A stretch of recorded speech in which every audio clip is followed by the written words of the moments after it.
Okay, so that was the Brahma 88 from Blizzard.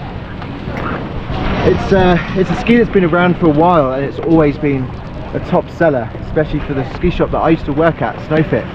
And it's still a winner. It's been tuned really well, so it really holds an edge.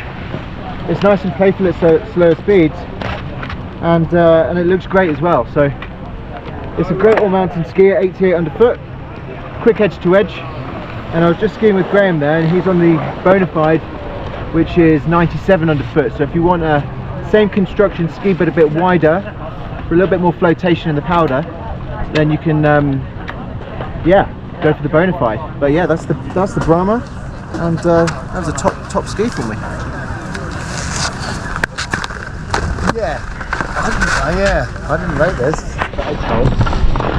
I've just took the edges, it's sharp surface. Yeah, but it just didn't hold. Anyway, now I come on into the sun.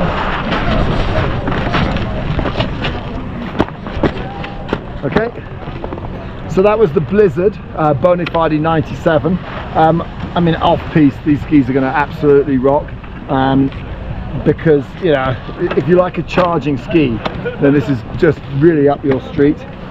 You can absolutely fly down most conditions. Really good damping, really good kind of smoothing out of all the bumps and all the you know, any cruddy terrain you might be skiing over. So if you want an all-round ski that pretty much does everything, this is your one.